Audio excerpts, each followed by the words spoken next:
thinking, like, and I'll be honest as well, like, being a woman, you know, there's a lot of pressure to have the hair done, have the makeup beat down, right? Have the outfit done. And it's like, at the end of the day, most of the time, unless you are specifically in that industry, like the beauty industry, where you are a makeup artist, you are a hairdresser, that calls for that. But most women are not super dolled up most of the time. So I was like, okay, I gotta just get like confident with my natural face, my natural hair, and this is what I do. So you'll see me. Full transparency, you'll see me. My hair will more than likely be up in a bun, which is a protected style, okay? So I'm protecting my hair at the same time. It's cute and it's kempt, right? It looks neat, it's cute, and it's kempt. With the face, with the makeup, okay? Men might not have to worry about this as much, but you know, I'm just letting you know, like, what's your version of what I'm talking about, right? Maybe it might be a tapering of your beard, and you're like, I always have to have it perfect. Maybe you don't. You know, most people are normal individuals. Like, we understand if somebody hasn't gotten a fresh cut yet, you know, like, it's fine. So with me, I have a 5-minute face. I do my lip gloss, my eyeliner, some lip liner, and some concealer on a couple areas of my face, and I call it a day. And once I kind of got over that, I don't think enough people really talk about this aspect, like why people are really struggling to post, because there might be some concerns about looks, right? Like, and the pressure to have to feel like you have to keep up, because you know, you'll go online and you'll see women that are beautifully made up. And there's some videos, like if you look further down my page, there's definitely videos where I'm dressed up, but I don't look like that every day. So I was like, well, if I want to post every day, but I'm not going to look like I'm going to a gala every day, like, how can I do this? And I was like, you know what, Ciana, you just have to get confident with being on camera as just how God made you. And what's interesting is that since I've been doing the 21-day posting every day, it's all, you know, this is full transparency, but it's kind of made me fall in love with just like how I look with no makeup on, right? Like, you know, I think we all can kind of empathize with this a little bit, especially, you know, my sisters out there. Like, it is difficult to, you know, be on a camera with no makeup when that's kind of like, there's just some kind of pressure there.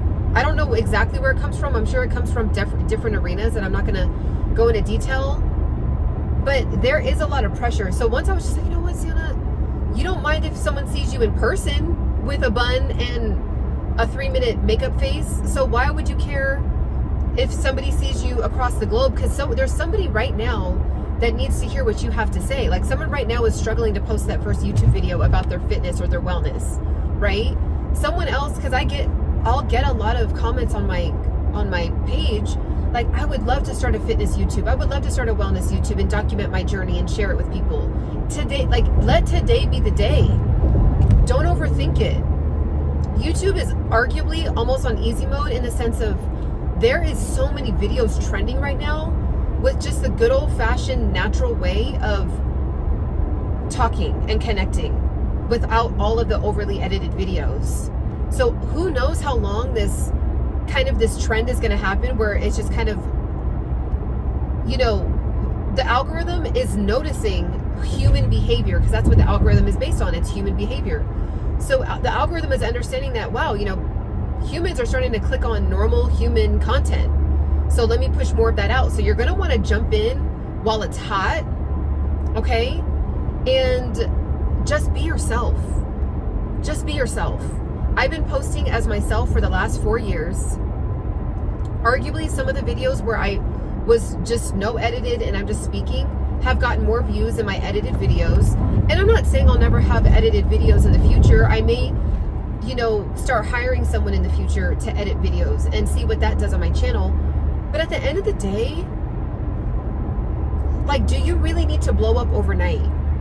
And something else that I've learned as well, now that my page is doing kind of like a little mini pop of growth, is with growth comes the bad side too, with you are now more exposed. So you're more exposed to people that love your content, but you're more exposed to people that are really, really vicious and really, really mean and evil. And you have to learn how to deal with that level of judgment from strangers. And here's the extra kicker that I don't hear a lot of YouTubers talk about, but they're human, so I know it exists somewhere in there. There's sometimes that trolls call you out on stuff that you already know about yourself, that you're insecure about. So that's the scariest part, is a troll calling you out for something that you're already in the middle of working on. You're already insecure about. You already have low self-esteem about. But what I've been finding is that it actually is making me stronger in those areas when that's happened to me. So I've actually been able to flip it and turn it into power.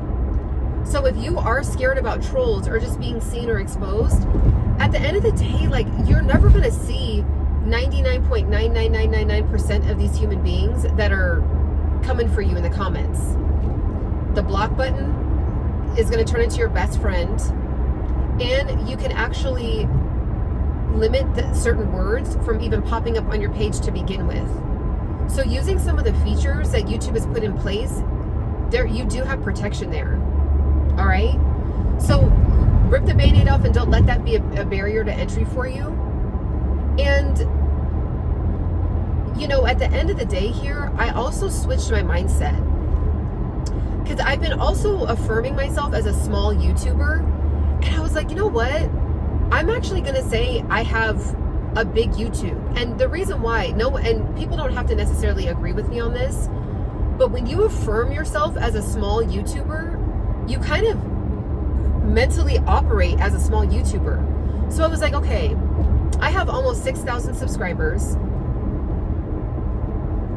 If I were to imagine 6,000 human beings in one room, that's a lot of human beings in one room to speak to. So essentially, that's actually big. So I'm like, I need to stop connecting myself to being a small YouTube. I'm connecting myself to having a channel that makes a big impact. I have a big impact channel. Okay, there's 6,000 people, almost 6,000 people that have connected with me on this platform. I have big impact. So yes, is there obviously way bigger people, like way bigger impactors? Absolutely. But I just think, like, we got to kind of get out of the way of our own self, of, you know, limiting ourselves and putting ourselves into like a smaller box. I've been on YouTube and studying YouTube for over a decade. I've been posting for half a decade, right? I've been posting for 5 years. So at the end of the day, you know, that's some knowledge that I've been able to build over time, right? So that is worthy of calling myself a big impact channel. Even though the numbers aren't necessarily reflecting it, you never know how much you really are impacting somebody. Like, just because the numbers compared to other people are small, so you may only have 21 subscribers, but that's 21 different human beings that there's something about what you said and what you posted that made them actually want to press the subscribe button. And that is something to like make a big deal out of. So that's also something too, like when I started going live every day and posting every day, I was like, you know, I have to put some respect on the people that have been following me and not keep saying I only have this amount of subscribers. No, it's like I have 31 subscribers. Like that's 31 human beings that I'll never really know, but there is people that have hit me up through email and been like, I really want to just thank you for being vulnerable in your video. You really changed my life. Like literally, like there has been people that have told me I've helped them make life-altering decisions. And has there been millions of people that have hit me up and told me that? No, I don't need millions of people to hit me up and tell me that. Me helping one human being in a major way, to me that is equal to having 1 million subscribers. Like that could have been that conversation that I had on that live could be the very reason why someone didn't unalive themselves. Like literally, I've literally gotten that level of messages before. Okay. So kind of, you know, it's time to start to shift our mindset. It's time to get out of our own way. It's time to rip the Band-Aid off and not feel like you have to meet society's beauty standards, and just be yourself and just show up as yourself, and your own beauty and radiance from within is going to shine outwardly. And it just doesn't matter, right? Like if you have a passion or a purpose and you see that other people, like, especially when you look at YouTube, have you ever looked at YouTube and you're like, I could do what they're doing? Like, that doesn't seem like that's that hard, right? Or I do that right now. And sometimes you might even look at YouTube channels and say, I could actually do that better. The only reason why they're technically better than you is because they actually press post. They actually turned on the camera. That's the only difference. So it's time to get out of your own way. It's time to level up with your confidence. It's time to level up with your self-esteem. It's time to just put the you know, those blinders that like the horses have. It's time to put those on and just lock in on what you want to do. And another thing, like, just don't tell people. Don't tell your friends and your family that you have a YouTube channel. Just post it and let them come across it organically. Because that has really sadly held a lot of people back, including myself, from just starting the channel, because you're like, okay, people I know are going to see it. They're going to judge it. Then what are they going to say? And it's like, so half your family and your friends are not really your demographic for what you want to discuss. Right? Like all my siblings aren't into the level of health and wellness that I am. Like my brother, who's 34 years old and a father, I mean, he's into Call of Duty and taking care of his kids and going to work. Like he's not going to be wanting to care about health and wellness from me. You know what I'm saying? So your family doesn't have to be a part of this journey. They can hop on as you continue to just drive. They can like hop on the train, hop in the car later, but just stay focused. Don't get overwhelmed in all the minutia of the opinions and all of that. And sometimes you might look at your videos. Like I looked at some of my older videos and I'm like, ooh, those are so cringy. But what I love about it is that that's how I should be looking at them. Like I should be looking at them as like, ooh, those are cringy, but I'm proud of myself for just doing it. But those are cringe. And I'm going to look at this video 5 years from now and say, wow, that was cringe. But that means I'm leveling up. That means I'm improving, right? So stay tuned, because I'm going to be dropping a lot of these videos about just ripping the Band-Aid off and starting your YouTube. It's time for you to get paid for your passion. It's time. People are doing it left and right. Don't get left behind. Bye.